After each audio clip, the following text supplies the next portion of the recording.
Hi everyone, welcome to Telugu stock channel. Past 10 years నుంచి every year 30% CAGR తో grow అవుతున్న one of the advertisement stock గురించి మనం ఇప్పుడు డిస్కస్ చేసుకోబోతున్నాం. అయితే మనం ముందుగా అడ్వర్టైజ్మెంట్ బిజినెస్ ని సింపుల్ గా అర్థం చేసుకోవడానికి ట్రై చేద్దాం. యాజ్ ఎ బిజినెస్ మనం అబ్జర్వ్ చేసినా కూడా అడ్వర్టైజ్మెంట్ అనేది రకరకాలుగా జరుగుతూ ఉంటుంది. మనకు తెలిసిన మోస్ట్ కామన్ వే ఏంటి అంటే, ఒక కంపెనీ యొక్క ప్రొడక్ట్స్ ని ఎవరైనా brand ambassadors like Mahesh Babu లేదా విరాట్ కోహ్లీ ఇలాంటి వాళ్ళు దాన్ని ప్రమోట్ చేస్తూ అడ్వర్టైజ్ చేస్తూ ఉంటారు. ఈ టైప్ ఆఫ్ అడ్వర్టైజ్మెంట్ కి ఫస్ట్ పబ్లిక్ యొక్క రిక్వైర్మెంట్ అండ్ ఒపీనియన్ తెలుసుకుంటూ వాళ్ళు ఒక కంపెనీ యొక్క ప్రొడక్ట్ ని కొనే విధంగా కన్విన్స్ చేస్తూ అడ్వర్టైజ్మెంట్ క్రియేట్ చేయాల్సి ఉంటుంది. కానీ ఈ అడ్వర్టైజ్మెంట్ బిజినెస్ లోనే ఇంకొక టైప్ ఏంటి అంటే క్లాసిఫైడ్స్ యొక్క అడ్వర్టైజ్మెంట్. సో మీరు ఎప్పుడైనా న్యూస్ పేపర్ లో క్లాసిఫైడ్స్ గురించి చూసారా? టూలెట్ గురించి, ఏదైనా ప్రాపర్టీ గురించి, మ్యారేజ్ క్లాసిఫైడ్స్, ఎడ్యుకేషన్, జాబ్, ఇలా రకరకాల అడ్వర్టైజ్మెంట్స్ మనకు కనిపిస్తూనే ఉంటాయి. సో ఈ క్లాసిఫైడ్స్ లో మేజర్ గా గ్రో అయ్యే బిజినెస్ ని కనుక మనం అబ్జర్వ్ చేస్తే, ఏదైనా ఒక రెసిడెన్షియల్ లేదా రియల్ ఎస్టేట్ యొక్క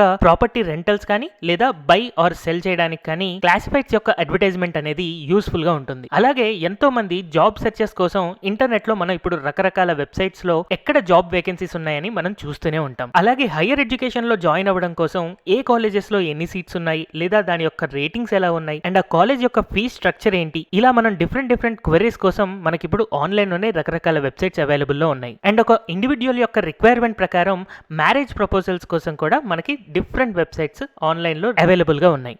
అయితే ఇప్పుడు మనం డిస్కస్ చేసుకోబోయే కంపెనీ ఈ 4 సెగ్మెంట్స్ లో కూడా రకరకాల ఇండివిజువల్ కంపెనీస్ ని ఎస్టాబ్లిష్ చేసి ఒక అడ్వర్టైజ్మెంట్ యొక్క క్రియేటర్ ని అండ్ అలాగే యూజర్ ని ఇద్దరిని ఒకే ప్లాట్ఫామ్ మీదకి తీసుకొస్తూ ఎవ్రీ ఇయర్ ఆ కంపెనీ యొక్క రెవెన్యూస్ పెంచుకుంటూ ఉంది. సో ఇప్పుడు నేను మాట్లాడే కంపెనీ నేమ్ ని మీరు ఏమైనా గెస్ చేశారా?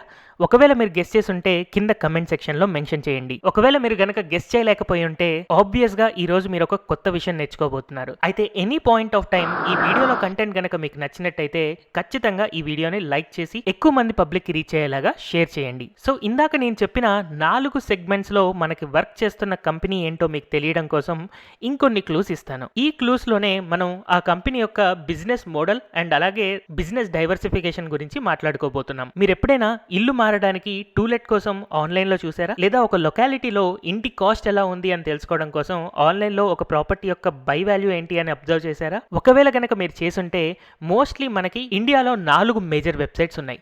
ఆ 4 మేజర్ వెబ్సైట్స్ లో one of the real estate website వచ్చేసి 99acres.com. సో ఈ 99acres.com లో మనం ఏదైనా ఒక ప్రాపర్టీని బై చేయాలనుకున్నా లేదా రెంట్ చేసుకోవాలి అనుకున్నా కూడా మన ఓన్ గా అడ్వర్టైజ్మెంట్స్ క్రియేట్ చేయొచ్చు. అట్ ది సేమ్ టైం ఎవరైనా క్రియేట్ చేస్తే దాన్ని సెర్చ్ చేయొచ్చు. నెక్స్ట్ అలాగే యాజ్ ఎ ఫ్రెషర్ లేదా ఎక్స్పీరియన్స్డ్ పర్సన్ గా మీరు ఎప్పుడైనా జాబ్ కోసం ఆన్లైన్ లో సెర్చ్ చేశారా? మీకు ఖచ్చితంగా ఫస్ట్ కనపడే వెబ్సైటే Naukri.com. సో మనం డిస్కస్ చేసుకోబోయే ఈ కంపెనీలో Naukri.com దే మేజర్ బిజినెస్ గా మనం చెప్పుకోవచ్చు. సో డే బై డే ఇండియాలో ఆబ్వియస్ గా అన్ఎంప్లాయిడ్ పీపుల్ పెరుగుతూనే ఉన్నారు. అందుకే నౌకరీకి కంటిన్యూస్ డిమాండ్ క్రియేట్ అవుతూనే ఉంది. And next either boy or girl వాళ్ళ రిక్వైర్మెంట్స్ మీట్ అయ్యే పార్ట్నర్ కోసం సెర్చ్ చేస్తున్నప్పుడు మనకి రకరకాల ఆన్లైన్ సైట్స్ ఉన్నాయి. అందులో one of the well known site వచ్చేసి Jeevansathi.com. దీని గురించి ఇన్ డీటెయిల్ గా ఇంకా సేపట్లో తెలుసుకుందాం. అండ్ ఫైనల్ గా హైయర్ ఎడ్యుకేషన్ అన్నప్పుడు మనకి బయట రకరకాల అబ్రాడ్ కన్సల్టెన్సీస్ ఉన్నాయి. బట్ ఆన్లైన్ లో గనక సెర్చ్ చేస్తున్నారు అంటే మీకు నెంబర్ 1 పొజిషన్ లో కనిపించేది Siksha.com. దీంట్లో మనకి డిఫరెంట్ కాలేజెస్ గురించి,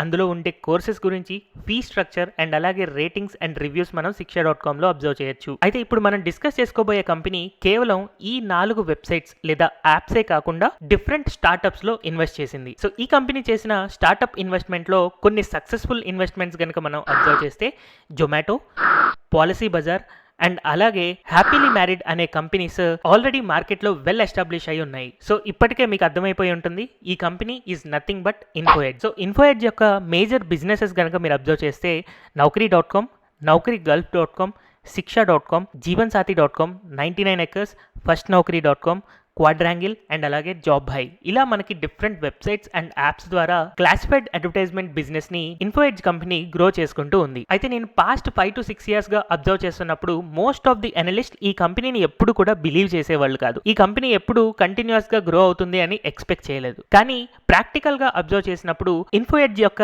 సేల్స్ అనేవి రిమార్కబుల్ గ్రోత్ నే తీసుకొచ్చాయి. సో ఇన్ఫోఎడ్జ్ యొక్క సేల్స్ కనుక మనం అబ్జర్వ్ చేస్తే 2012 లో 392 crores ఉన్న ఈ కంపెనీ యొక్క సేల్స్ గ్రాడ్యువల్ గా ఇంక్రీజ్ అవుతూ 2022లో 1589 క్రోర్స్ దాకా ఇంక్రీజ్ అయింది. 2021లో కోవిడ్ హిట్ వల్ల ఇది కొంచెం సఫర్ అయినా నెక్స్ట్ ఇయరే ఒక స్ట్రాంగ్ బౌన్స్ బ్యాక్ తో మళ్ళీ గ్రోత్ పాత్ కంటిన్యూ చేస్తూ ఉంది. అండ్ మోస్ట్ ఆఫ్ ది అనలిస్టులు ఈ బిజినెస్ ని ఎందుకు బిలీవ్ చేయలేదు అంటే ఇన్ఫోఎడ్జ్ యొక్క ప్రాఫిట్ మార్జిన్ అనేది ఎక్కువగా ఫ్లక్చువేట్ అవుతూ ఉండడం వల్లే. సో ఇన్ఫోఎడ్జ్ యొక్క ప్రాఫిట్స్ కనుక మనం అబ్జర్వ్ చేస్తే ప్రాఫిట్స్ అనేవి కూడా మనకి గ్రాడ్యువల్ గా ఇంక్రీజ్ అవుతూ మధ్యలో నెగిటివ్ ప్రాఫిట్స్ కూడా రికార్డ్ చేస్తూ ఉంది. బట్ ఇన్ఫోఎడ్జ్ కంపెనీ ఇంత సక్సెస్ఫుల్ గా గ్రో అవుతూ మనకి 30% CAGR అంటే ఆల్మోస్ట్ పాస్ట్ 10 years లో 50 times గ్రో అవ్వడానికి రీజన్ ఏంటి అంటే వాళ్ళు చేసిన స్టార్ట్అప్ ఇన్వెస్ట్మెంట్సే.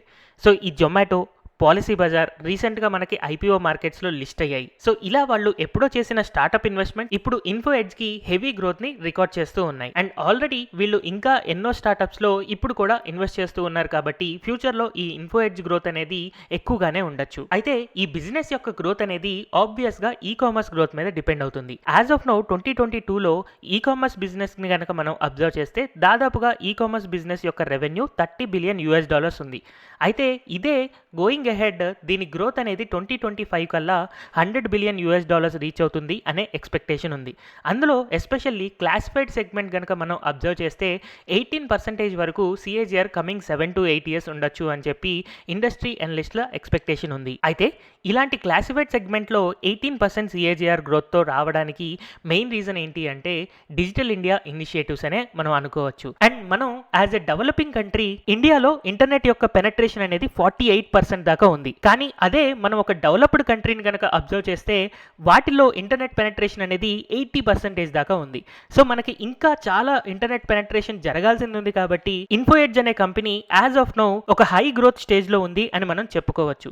అండ్ అలాగే ఇన్ఫోఎడ్జ్ యొక్క ఫ్యూచర్ గ్రోత్ కి మేజర్ కంట్రిబ్యూటర్ ఆబ్వియస్ గా ఇంటర్నెట్ పెనట్రేషనే. ఫ్యూచర్ లో మనకి ఎప్పుడైతే 5G టెక్నాలజీస్ వస్తాయో అలాంటప్పుడు ఇన్ఫోఎడ్జ్ యొక్క గ్రోత్ రేట్ అనేది చాలా ర్యాపిడ్ గా ఇంక్రీజ్ అవుతూ ఉండొచ్చు. అండ్ ఇన్ఫోఎడ్జ్ యొక్క బిజినెస్ గురించి మనం ఇండివిజువల్ గా డిస్కస్ చేసుకుంటే అందులో ఫస్ట్ మనం డిస్కస్ చేసుకోవాల్సిన కంపెనీ Naukri.com. ఇన్ఫోఎడ్జ్ కంపెనీకి దాదాపుగా 70% ఆఫ్ ది రెవెన్యూ Naukri.com నుంచే వస్తుంది. అయితే ఈ Naukri.com అనేది గ్రో అవ్వాలంటే ఫ్యూచర్ లో ఐటీ జాబ్స్ పెరుగుతూ ఉంటాయి. సో మీరే ఆలోచించండి, ఐటీ జాబ్స్ ఫ్యూచర్ లో పెరుగుతాయా తగ్గుతాయా? ఇన్ కేస్ మీకు ఐటీ జాబ్స్ కనుక పెరుగుతాయి అని అనుకుంటే అలాంటప్పుడు అక్కడ వేకెన్సీస్ జనరేట్ అవ్వడం ద్వారా మనకి క్లాసిఫైడ్స్ కూడా ఇక్కడ Naukri.com లో చాలా ఎక్కువగా పెరుగుతాయి. అండ్ అలాగే ఇలాంటి క్లాసిఫైడ్ వెబ్సైట్స్ ఇండియాలో చాలా తక్కువ ఉండడం వల్ల చాలా తక్కువ కాంపిటీషన్ మనకి Naukri.com కు ఉంది అని చెప్పుకోవచ్చు. అందుకే Naukri దాని యొక్క ప్రైజింగ్ స్ట్రాటజీ ద్వారా ఈజీగా గ్రో అవ్వడానికి చాలా ఎక్కువ ఛాన్సెస్ ఉంటాయి.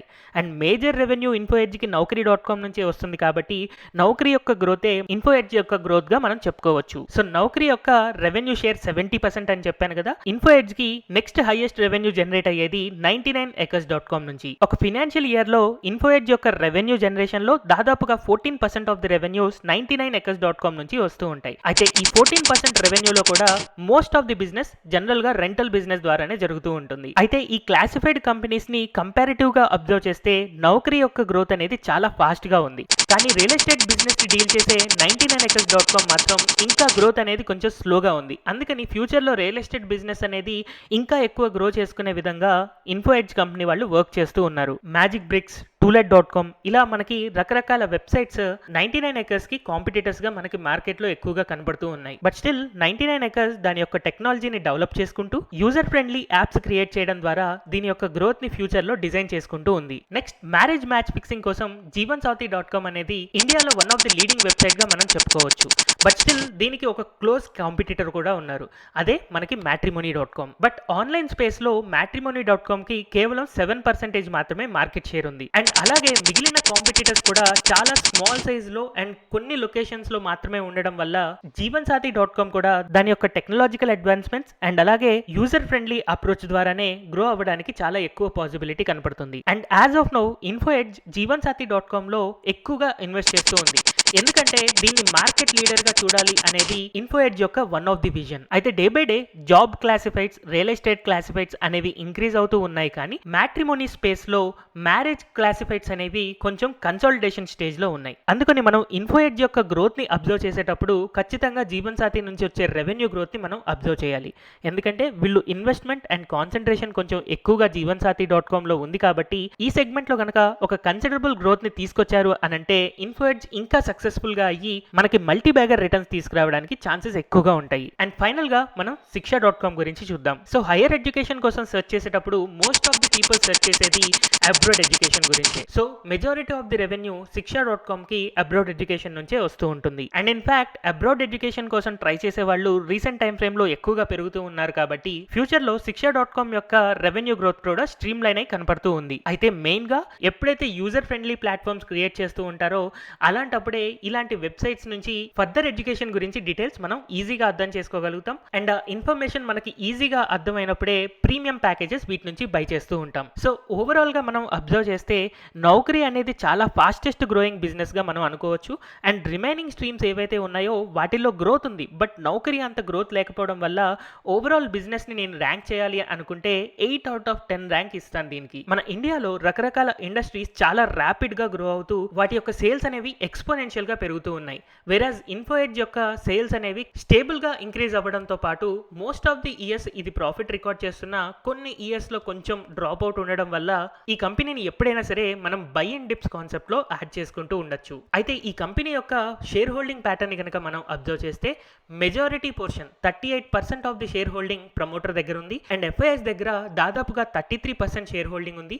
డిఐఎస్ దగ్గర 16% అండ్ అలాగే జనరల్ పబ్లిక్ దగ్గర 13% ఉంది. రీసెంట్ టైం ఫ్రేమ్ లో మనం అబ్జర్వ్ చేస్తే ప్రమోటర్ అండ్ అలాగే ఎఫ్ఐఎస్ మైనర్ క్వాంటిటీస్ లో వాళ్ళ యొక్క షేర్ హోల్డింగ్ ని సెల్ చేస్తూ ఉన్నారు. వెరాజ్ డిఐఎస్ అండ్ జనరల్ పబ్లిక్ దీని యొక్క హోల్డింగ్స్ అనేది పెంచుకుంటూ ఉన్నారు. అండ్ ఇన్ఫో ఎడ్జ్ యొక్క స్టాక్ రికమెండేషన్స్ నేను అబ్జర్వ్ చేసినప్పుడు చాలా వరకు బ్రోకరేజ్ హౌసెస్ ఇన్ఫో ఎడ్జ్ కి బై రికమెండేషన్స్ ఇస్తూ ఉన్నాయి. అందులో హెచ్డిఎఫ్సి సెక్యూరిటీస్ 4800 టార్గెట్ ప్రైస్ ఇచ్చింది. జియోజిట్ బిఎన్పి పరిబాస్ 4865 రూపీస్ టార్గెట్ ఇచ్చింది. ఐసిఐసిఐ సెక్యూరిటీస్ 5800 రూపీస్ టార్గెట్ ఇచ్చింది. అండ్ అలాగే BOB capital 7700 rupees price targets తో వాళ్ళ యొక్క రికమెండేషన్స్ ప్రొవైడ్ చేశారు. వెరాజ్ హోల్డ్ పొజిషన్ లో మోతీలాల్ ఓస్వాల్ 4820 రూపీస్ కి హోల్డ్ చేయొచ్చు అని చెప్పి రికమెండేషన్స్ ఇస్తూ ఉన్నారు. అండ్ మనం బ్రోకరేజ్ హౌస్ యొక్క రిపోర్ట్స్ అబ్జర్వ్ చేసినప్పుడు ఏ ఒక్క బ్రోకరేజ్ హౌస్ కూడా దీనికి సెల్ సిగ్నల్ అనేది జనరేట్ చేయలేదు. సో ఓవరాల్ గా ఈ కంపెనీ యొక్క బిజినెస్ ఫండమెంటల్స్ అండ్ టెక్నికల్స్ నేను అబ్జర్వ్ చేసినప్పుడు దీని యొక్క అక్యుములేషన్ లెవెల్స్ బెస్ట్ ప్రైజెస్ మనం అబ్జర్వ్ చేస్తే 4000 నుంచి 4400 రూపీస్ లో ఈ స్టాక్ ని మనం అక్యుములేట్ చేసుకోవచ్చు. అయితే మీరు ఈ స్టాక్ ని ఇప్పుడు కొనాలనుకుంటున్నారా? అయితే ఫర్దర్ గా మీ ఓన్ రీసెర్చ్ అనేది ఖచ్చితంగా చేయండి. ఎందుకంటే మీరు ఒక స్టాక్ ని బై చేసి ఓవర్ లాంగ్ పీరియడ్ హోల్డ్ చేసుకోవాలి అని అనుకుంటే ఆ కంపెనీ గురించి ఎంత ఎక్కువ నాలెడ్జ్ ఉంటే అంత కాన్ఫిడెంట్ గా మనం హోల్డ్ చేసుకోగలుగుతాం. హోప్ ఈ వీడియో మీ అందరికీ హెల్ప్ఫుల్ గా ఉంది అని అనుకుంటున్నాను. ఇలా మరిన్ని వీడియోస్ సపోర్ట్ చేయడం కోసం ఖచ్చితంగా ఈ వీడియోని లైక్ చేయండి. ఇప్పటిదాకా తెలుగు స్టాక్ ఛానల్ ని సబ్స్క్రైబ్ చేసుకోకపోతే ఇప్పుడే సబ్స్క్రైబ్ చేసుకోవడంతో పాటు బెల్ ఐకాన్ ని కూడా క్లిక్ చేయండి. Thank you everyone for watching this video.